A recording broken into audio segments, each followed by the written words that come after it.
ಕುಮಾರಸ್ವಾಮಿ ವಿರುದ್ಧ DCM DK Shivakumar ಅವರು ವಾಗ್ದಾಳಿಯನ್ನ ನಡೆಸಿದ್ದಾರೆ. ಸ್ಟಾರ್ ಚಂದ್ರು ಅವರ ಪರವಾಗಿ ಅವರ ಮೆರವಣಿಗೆಯಲ್ಲಿ ಸೇರಿದಂತಹ ಜನ ನೋಡಿ ಟೀಕೆಯನ್ನ ಮಾಡಿದ್ದಾರೆ ಡಿಕೆ ಶಿವಕುಮಾರ್ ಎಚ್.ಡಿ. ಕುಮಾರಸ್ವಾಮಿ ಅವರ ವಿರುದ್ಧ.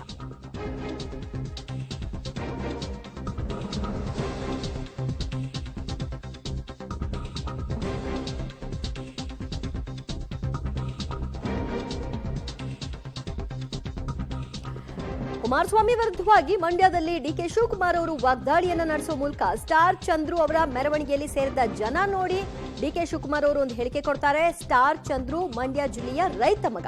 ಕುಮಾರಸ್ವಾಮಿ ಅಧಿಕಾರ ತೆಗೆದವರ ಜೊತೆಗೆ ಈಗ ಹೋಗಿದ್ದಾರೆ. ಕುಮಾರಸ್ವಾಮಿ ಹಾಸನದಿಂದ ರಾಮನಗರ, ಈಗ ಮಂಡ್ಯಕ್ಕೆ ಬಂದಿದ್ದಾರೆ. ರಾಮನಗರಕ್ಕೆ ಬಾಮೈದನನ್ನ ಬಿಜೆಪಿಯಿಂದ ನಿಲ್ಲಿಸಿದ್ದಾರೆ. ಮಂಡ್ಯದಲ್ಲಿ ಸ್ಟಾರ್ ಚಂದ್ರು ಕ್ಯಾಂಡಿಡೇಟ್ ಅಲ್ಲ. ಡಿಕೆ ಶಿವಕುಮಾರ್, ಸಿದ್ದರಾಮಯ್ಯ, ಚಲುವರಾಯಸ್ವಾಮಿ ಇವರುಗಳು ಮಂಡ್ಯದ ಕ್ಯಾಂಡಿಡೇಟ್ ಅಂತ ಭಾವಿಸಿ ಅಂತ. ಯಾಕಂದ್ರೆ ರಾಮನಗರದಲ್ಲೂ ಕೂಡ ಇದೇ ರೀತಿಯ ಹೇಳಿಕೆಯನ್ನ ಕೊಟ್ಟಿದ್ರು ವಿಧಾನಸಭಾ ಚುನಾವಣೆಯ ಸಂದರ್ಭದಲ್ಲಿ. ಈಗ ಅದನ್ನ ಮಂಡ್ಯದಲ್ಲಿ ಪ್ರಯೋಗಿಸ್ತಾ ಇದ್ದಾರೆ ಡಿಕೆ. ಈ ಏನು ಜಾತ್ಯತೀತ ತತ್ವ ಏನಿಟ್ಕೊಂಡಿದ್ರೆ ಅದು ಇವತ್ತೇ ನೀವು ನೀರ್ಗೆ ಹಾಕಿ ಕಳಿಸ್ಕೊಟ್ಬಿಟ್ರಿ. ನಾನು ಮಂಡ್ಯದ ಸ್ವಾಭಿಮಾನ ಮತದಾರ ಕೇಳ್ಕೊಳ್ಳೋದಿಷ್ಟೇ, ಇವತ್ತು ವೆಂಕಟರಮಣೇಗೌಡರಲ್ಲ candidate, DK Shivakumar, Siddaramaiah, Chaluvarayaswamy candidate, Mallikarjun Kharge ಅವ್ರ ಕ್ಯಾಂಡಿಡೇಟ್. ಇದನ್ನ ಗಮನದಲ್ಲಿ ಇಟ್ಕೊಂಡು ಆಶೀರ್ವಾದ ಮಾಡಬೇಕು ಅಂತ ಕೇಳಲಿಕ್ಕೆ ನಾನು ಬಂದಿದ್ದೇನೆ. ನಾನು ಚಲುವರಾಯಸ್ವಾಮಿ ಹಾಸನ್ಗೆ ಹೋಗಿದೆ. ಈ ಬಾರಿ ಹಾಸನದಲ್ಲಿ ಕಾಂಗ್ರೆಸ್ ಅಭ್ಯರ್ಥಿ ಶ್ರೇಯಸ್ ಪಟೇಲ್ ಅವರು ಗೆಲ್ತಾರೆ.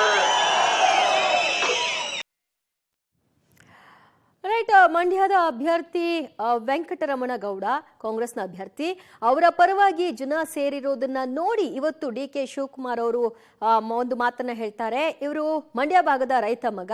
ಇವರ ಪರವಾಗಿ ಮಂಡ್ಯದ ಸ್ವಾಭಿಮಾನಿ ಮತದಾರರು ಮತವನ್ನ ಹಾಕಬೇಕು. ನೀವು ಡಿಕೆ ಶಿವಕುಮಾರ್, ಸಿದ್ದರಾಮಯ್ಯ, ಮಲ್ಲಿಕಾರ್ಜುನ ಖರ್ಗೆ ಇವರೆಲ್ಲರನ್ನು ಕೂಡ ಅಭ್ಯರ್ಥಿ ಅಂತ ಅನ್ಕೊಳ್ಳಿ. ಯಾಕಂದ್ರೆ ವೆಂಕಟರಮಣ ಅವರ ಪರವಾಗಿ ನಾವೆಲ್ಲರೂ ಇದ್ದೀವಿ, ಮತ್ತೆ ನಾವು ಕ್ಯಾಂಪೇನ್ಗೆ ಬರ್ತೀವಿ ಅಂತ ಕೂಡ ಹೇಳಿದ್ದಾರೆ.